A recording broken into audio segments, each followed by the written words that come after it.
جن کو دے کے آزمایا جا رہا ہوتا ہے نا ان پہ بڑی آزمائش ہوتی ہے, ان سے جنہیں لے کے آزمایا جا رہا ہے, کیونکہ انسان بائی نیچر لینے سے اللہ کے قریب ہوتا ہے. اس کو اب کیا کرنا چاہیے جب اس کے اوپر کوئی ٹرائلز اینڈ چیلنج اور لیٹ سپوز دونوں قسم کے آ رہے ہیں. لیٹ سی جس طرح آپ نے کہا نا کہ he lost a very close family member, ٹھیک ہے, اور ساتھ اس کے اوپر فائنینشیل کرائسس بھی آیا ہوا ہے, فائنینشلی بھی وہ تھوڑا سا ڈسٹربڈ ہے, والد صاحب کی لیٹ سپوز ڈیتھ ہوگی تو اب گھر کا سارا برڈن اس پہ آ گیا ہوا ہے.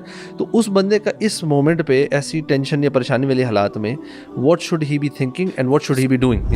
ایک مصیبت آپ کے اوپر آتی ہے نا, تو یا تو وہ اللہ کی طرف سے آزمائش ہو سکتی ہے یا پنشمنٹ ہو سکتی ہے. اگر آپ نے یہ چیک کرنا ہے نا, اگر آپ نے یہ انڈرسٹینڈ کرنا ہے کہ یہ میرے ساتھ آزمائش جب بھی ہوگی نا, آپ نکھر کے تیار ہو کے نکلیں گے باہر, جیسا کہ ابھی بات ہو رہی تھی.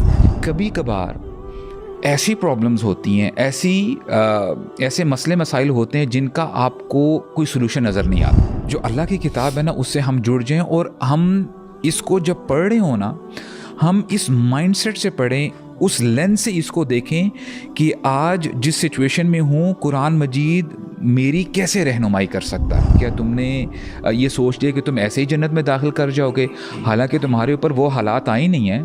یعنی تم سے پہلے جو لوگ آئے تھے, جو امتیں آئی تھیں, ان کو شدید آزمایا گیا, ان کو ہلا دیا گیا, یہاں تک کہ امت نہیں اس وقت کی بلکہ نبی بھی کہہ اٹھا کہ متى نصر اللہ, اے اللہ آپ کی نصرت کب آئے گی. If your attitude was good, if your attitude was right, اور پھر بھی مصیبتوں سے گزر رہے ہیں, تو اس کا مطلب ہے آپ واقعی کسی بڑی خیر کے لیے تیار ہو رہے ہیں. ہاں, اگر آپ نے کوئی خاص قسم کی غلطیاں کی ہوئی ہیں نا, تو اللہ تعالیٰ نے قرآن میں یہ بھی فرمایا, ما اصابک من مصیبت فبما کسبت ایدیکم, کہ تم پہ جو مصیبت آتی ہے نا, ٹیسٹ ٹرائل, وہ تمہارے کرتوتوں جو تم نے کیا ہے اس کی وجہ سے آتی ہے. اور آگے اللہ تعالیٰ فرماتے ہیں وہ یعفو عن کثیر, ابھی تو اللہ تعالیٰ نے بہت ساری چیزوں پہ درگزر کیا ہوا ہے. عام طور پہ انسان بہت ساری جو ہمارے ایک تو وہ ہوتے ہیں نا جو تقدیر کے فیصلے ہوتے ہیں, موت اور کسی کا بہت بڑا معذور ہو جانا, یا کسی کا ایسا کوئی اندھا پیدا ہو گیا, کوئی بہرا, وہ تو اللہ تعالیٰ کے بڑے فیصلے ہیں. اور اہل علم یہ سمجھاتے ہیں کہ وہ اس کانسیپٹ میں نہیں آتے. جو ہم عام کام کرتے ہیں ایسے, جیسے کہ اللہ تعالیٰ نے آیت میں فرمایا کہ تمہارے اپنے ہاتھ کی کمائی ہے, اس کی وجہ سے بہت سارے ٹرائلز آتے ہیں. تو ہمیں یہ بھی سمجھنے کی ضرورت ہے, کئی جگہوں پہ نا ہمیں معافی مانگنے, استغفار کرنے اور اپنا ٹریک ٹھیک کرنے کی ضرورت ہوتی ہے. جی, میں صرف کہہ رہا تھا یہ جو کانسیپٹ ہے نا, یہ بھی بڑا امپورٹنٹ ہے, just to balance the conversation نا, کہ ایک طرف ہے کہ ہمیں یہ پتہ لگتا ہے ہمارے پر ٹیسٹ اینڈ ٹرائل, ایک بندہ ہے, ایک نارمل بندہ جو ہمیں سن رہا ہے اس وقت, اس پہ کچھ مصیبتیں آئیں گی. تو میرا آپ لوگوں سے سوال یہ ہے, وہ یہ سوچے کہ اچھا یہ میرے گناہوں کی وجہ سے آئی ہوئی ہیں, یا وہ یہ سوچے اچھا اللہ تعالیٰ مجھے تیار کر رہے ہیں, یا وہ ایگزیکٹلی کیا تھاٹ کرے. اچھا تھاٹ پروسیس کا کیا ہونا چاہیے, but more importantly what should be his action afterwards, کہ اس کو اب کیا کرنا چاہیے جب اس کے اوپر کوئی ٹرائلز اینڈ چیلنج اور لیٹ سپوز دونوں قسم کے آ رہے ہیں. لیٹ سی جس طرح آپ نے کہا نا کہ he lost a very close family member, ٹھیک ہے, اور ساتھ اس کے اوپر فائنینشیل کرائسس بھی آیا ہوا ہے, فائنینشلی بھی وہ تھوڑا سا ڈسٹربڈ ہے, والد صاحب کی لیٹ سپوز ڈیتھ ہوگی تو اب گھر کا سارا برڈن اس پہ آ گیا ہوا ہے. تو اس بندے کا اس مومنٹ پہ ایسی ٹینشن یا پریشانی والی حالات میں what should he be thinking and what should he be doing. یہ دو چیزیں. ایک بہت زبردست جواب دیا ہے, لٹمس ٹیسٹ کی طرح اہل علم کی طرف سے یہ نون ہے کہ ایک مصیبت آپ کے اوپر آتی ہے نا, تو یا تو وہ اللہ کی طرف سے آزمائش ہو سکتی ہے یا پنشمنٹ ہو سکتی ہے. اگر آپ نے یہ چیک کرنا ہے نا, اگر آپ نے یہ انڈرسٹینڈ کرنا ہے کہ یہ میرے ساتھ آزمائش جب بھی ہوگی نا, آپ نکھر کے تیار ہو کے نکلیں گے باہر, جیسا کہ ابھی بات ہو رہی تھی. اگر پنشمنٹ ہوگی نا, تو وہ کیا ہوگا, وہ کیسے ٹیسٹ کرنا ہے آپ نے, کہ اگر آپ اس ٹرائل سے گزر رہے ہیں اور گزرتے ہوئے اللہ کا قرب زیادہ ہوتا جا رہا ہے, اللہ کے قریب آتے جا رہے ہیں, سامنے رو رہے ہیں آپ, بے شک اللہ سے ڈسکس کر رہے ہیں, گزرنے کے بعد تو اگر آپ اللہ کے قریب ہو کے نکلے ہیں نا, تو وہ ٹرائل تھا, وہ انبیاء والی جو ساری ابھی بات ہو رہی تھی, یو آر بینگ ٹرینڈ. اور اگر اللہ سے دور ہو کے نکلے نا, مزید لان تان, why me and this and that, further depressed, and اللہ تعالیٰ ہے ہی نہیں آپ کے اس میں ابھی تک آئے اس سولوشن میں, جو آپ اللہ سے اور دور ہو گئے. اس کا مطلب ہے پنشمنٹ تھی. اور آپ اسٹرینج بات پتہ کیا ہے, you can convert an azmaish into this is the answer, an azab, and you can convert an azab into an azmaish. It's how you react basically. ایسا نہیں ہے کہ کچھ بھی آ گیا, ایسے کہ آپ ٹھیک ہے, ہو سکتا ہے آپ کی وجہ سے آئی ہو. That was my question نا, کہ کیا تھاٹ پروسیس ہونا چاہیے اور کیسے اس کو ویو کرنا چاہیے. Like somebody who's in this تھا, جو اس کو لگ رہا ہے کہ میں ابھی پنشمنٹ مجھے مل رہی ہے, تو وہ یہ کر سکتا ہے. اور ایک اور چیز کا جو اسپیکٹ ہے پتہ ہے کیا, کبھی کبھی یہ بھی سوچنا کہ یار مجھ پہ یا جن سے لیا گیا ان پہ آزمائش ہے. واللہ یہ سزا بات سچ نہیں ہے, جن کو دیا جا رہا ہے ان پہ بھی آزمائش ہے. سو if you are not being tested, you are still being tested. یعنی یہ مائنڈ سیٹ بڑا کلیئر ہونا بڑا امپورٹنٹ ہے کہ if you are you are in test 24/7 basically. Yes so if سبحان اللہ میں آپ کو بتاؤں جن کو دے کے آزمایا جا رہا ہوتا ہے نا ان پہ بڑی آزمائش ہوتی ہے ان سے جنہیں لے کے آزمایا جا رہا ہے, کیونکہ انسان بائی نیچر لینے سے اللہ کے قریب ہوتا ہے. یہ آپ نے سورۃ الفجر کا دینے سے نا سورۃ الفجر کا کانسیپٹ آپ نے ٹچ کر دیا ہے, جس میں اللہ تعالیٰ نے 2 آیات میں ایگزیکٹلی یہی بات کی, اور شیوخ اور اہل علم اس کو ایکسپلین کرتے ہیں. فَأَمَّا الْإِنسَانُ إِذَا مَا ابْتَلَاهُ رَبُّهُ فَأَكْرَمَهُ وَنَعَّمَهُ والی جو آیت ہے نا, کہ جب انسان کا رب اس کو آزماتا ہے اس کو انعام و اکرام دے کے, یعنی بڑی کوئی پرابلم نہیں آ رہی عام طور پہ, زیادہ بڑی مطلب عیاشی ہے, نوکر چاکر ہے, every things are going smooth, یعنی اپیرنٹلی کوئی ٹیسٹ نظر نہیں آ رہا جیسے آپ کہہ رہے تھے. تو اہل علم کہتے ہیں کہ یہ زیادہ بڑا ٹیسٹ ہے, کیونکہ ٹیسٹ ویزیبل نہیں ہے but you are still being tested.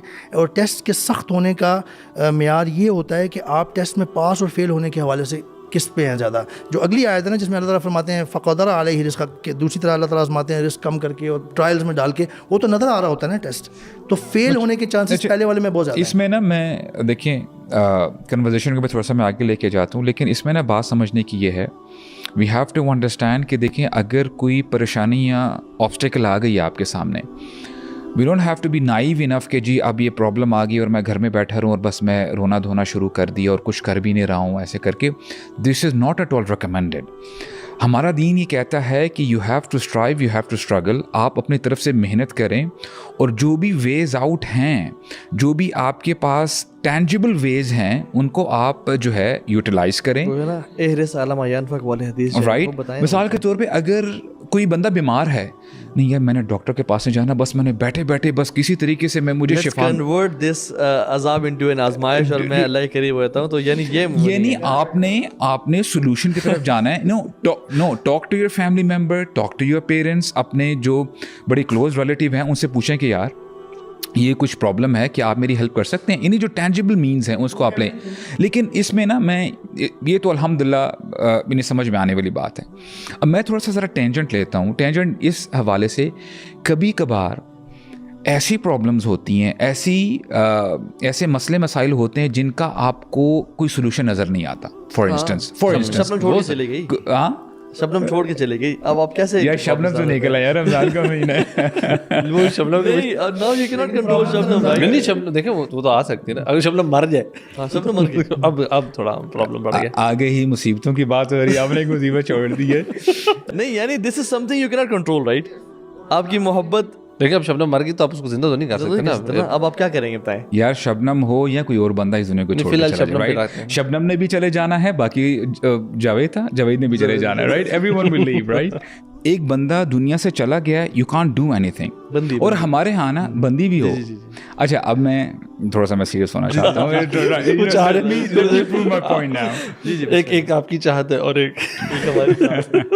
اچھا جی, ہمارے ہاں نا جب کوئی پرابلم آتی ہے نا, اہل و عیال یا رشتہ دار کہتے ہیں کہ یار آپ تو ماشاء اللہ پرہیزگار ہیں, آپ کیوں رو رہے ہیں, آپ تو ماشاء اللہ جوان بنے, رائٹ. آپ یعنی کوئی مسئلہ نہیں, دنیا تو آپ کو پتہ ہے دنیا فانی ہے اور چلی جانی ہے.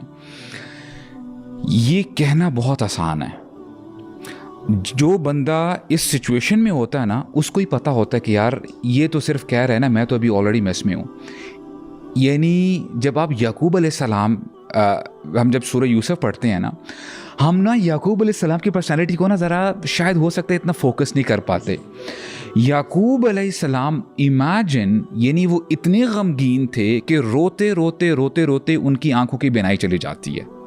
اور لوگ آئی ایم ایکسپیکٹنگ کہ ان کے یعنی قرآن مجید بھی جو ہے یہ دلیل جو ہے ہمارے سامنے آتی ہے کہ بیٹوں نے بھی کہا کہ آپ ان کو بھول جائیں, یوسف تھا اب چلا گیا, ٹھیک ہے بابا just carry on with your life. کہنا آسان تھا, والد کو پتا کہ اٹس ناٹ دیٹ ایزی.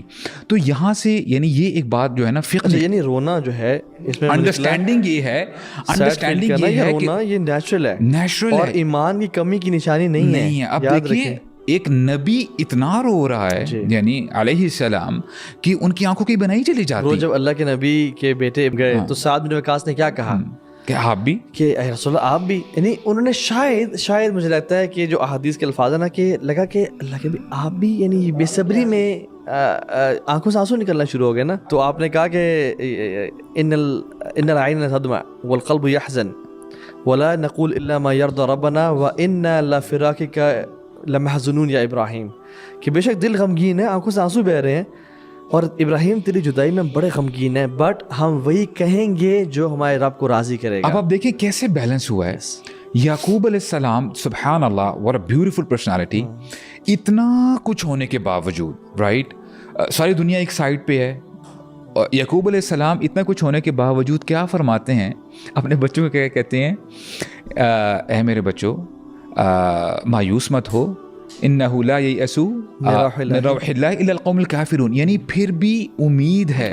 اور ہمارے ہاں ہوتا کیا ہے کہ نا امیدی کو انہوں نے کافر, مطلب یعنی جو شکری ہوتے ہیں وہ نا امیدی کرتے ہیں. یہاں پہ نا علماء پتہ ہے پوائنٹ لے کے آتے ہیں, کہتے ہیں جیسے سارے بیٹے یعقوب کو بینائی نہیں دے سکے نا, اور یوسف نے ہی اللہ کی فضل دی, اسی طرح سے سارے 11 مہینے انسان کو اندھیروں سے نہیں نکال سکتے جس رمضان انسان کو نکالتا ہے. الحمدللہ رمضان زندگی میں آتا ہے اور وہ اندھیروں سے انسان کو روشنی دیتا ہے کہ وہ دیکھ سکتے ہیں. میں نا اس لیے میں کہنا چاہ رہا ہوں کہ دیکھیں, یعنی it's high time for all of us, جو اللہ کی کتاب ہے نا اس سے ہم جڑ جائیں, اور ہم اس کو جب پڑھ رہے ہوں نا, ہم اس مائنڈ سیٹ سے پڑھیں, اس لینس سے اس کو دیکھیں کہ آج جس سچویشن میں ہوں قرآن مجید میری کیسے رہنمائی کر سکتا